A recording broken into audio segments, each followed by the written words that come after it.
Hi, I'm Dustin Abbott, and I'm here today to give you a first look at the Fujinon XF 35mm. This is the f2 lens.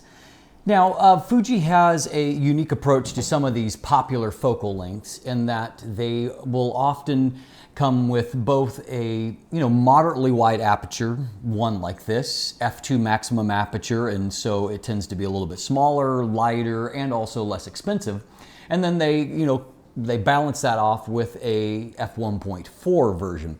Now the interesting thing is between the 35mm f2 version and the f1.4 version is that in many ways there's a lot of shared similarities with them and actually some strengths and weaknesses between the two.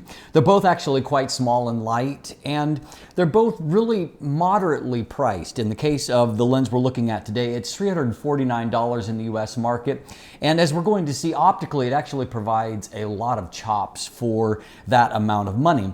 The f1.4 version is $200 more, but still reasonable at $549 in the US market. But interestingly, this lens, for example, has weather sealing, but the f1.4 version does not.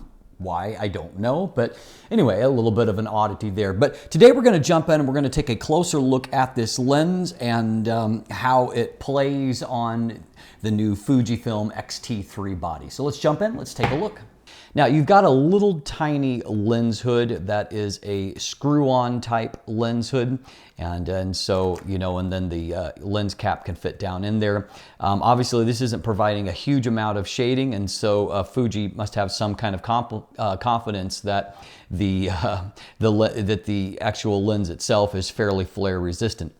Now what you'll find is that this is a 43mm front filter thread. If you look down in here, it's actually threaded on the inside of the hood, and so you can still utilize filters even if you have the little tiny lens hood in place. For most people, they'll probably screw that lens hood on there and just leave it there, and it becomes part of the profile of the lens itself. Now, as with all of these Fuji lenses, there is kind of a dual approach to how you're going to handle aperture. And so you have a manual aperture ring, which I always like to see does have 1/3 stops, and so more finite control over aperture. You can also switch it into A or automatic mode, and in this case, aperture can then be controlled from within the camera. And so just kind of a dual nature approach, which I like.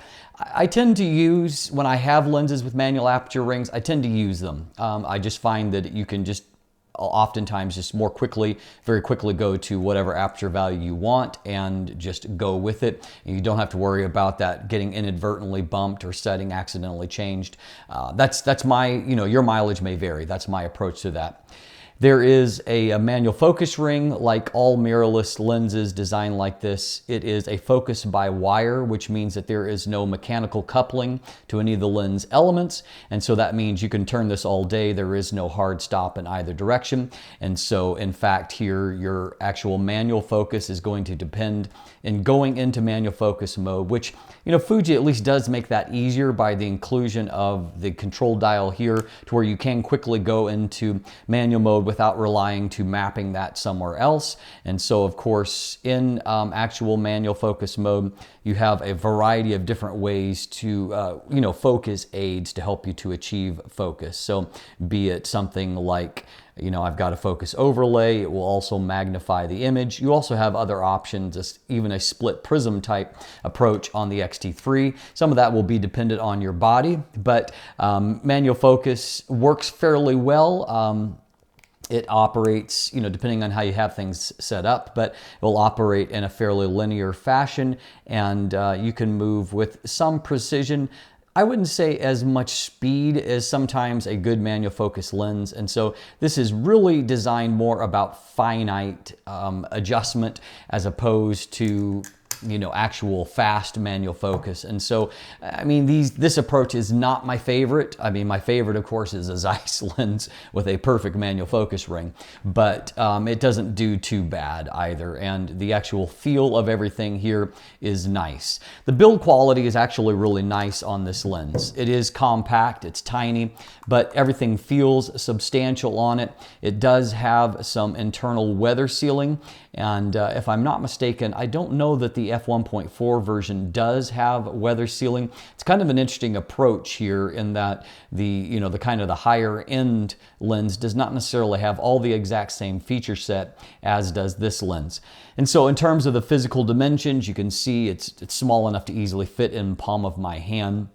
It is 2.36 inches around. That compares to 2.56 inches around for the f1.4 version. So that's a difference between 60 and 65 millimeters in your diameter of the lens. The lens itself is under 2 inches long, 1.81 inches or 2.16 inches for the f1.4 version. That is 45.9 millimeters in length compared to 54.9 millimeters. And while it feels substantial, it is actually very light in an absolute fashion because it is so small. It's only 6 ounces or 170 grams. Now, of course, surprisingly, the f1.4 version is also quite light. It is 6.6 ounces or 187 grams. So only 17 grams difference between the two lenses. As you can imagine, this is a very, very easy addition to the X-T3 or a similar Fuji body. It's very light, very easy to balance. And of course, compact means that it's very easy to bring along. And so that's certainly something that I like as well. Now, looking a little bit closer at some of the other specs here, this lens can focus down to right under 14 inches, 35 centimeters, and so it provides there a fairly pedestrian 0.135 times magnification figure. Now, that's one area where certainly the f1.4 version has the advantage. It can focus down more closely, down to 28 centimeters instead, and there it provides a 0.17 times magnification. And so if that's a factor for you, that is certainly one vote in favor for the slightly more expensive f1.4 version. And so as noted, this lens retails for around $350 and provides a lot of optical chops for that price point. So as you can see, there's a lot of nice design elements as a part of this lens in terms of its build. And if you'll stay tuned in a subsequent episode, we're going to break down the image quality and the autofocus performance. And I'll also come back to you with a final verdict at that point on the lens. So in the meantime, if you look in the description down below, I do have an image gallery going and a lot of great photos from this lens because frankly, it's not all that hard to get great photos with it. It's a surprisingly strong little optic. And so take a look at that. There's also some buying links if you'd like to purchase one for yourself. And of course, you can follow me on social media. You can become a patron and support what I'm doing here. And if you haven't already, please click that subscribe button. Thanks for watching. Have a great day.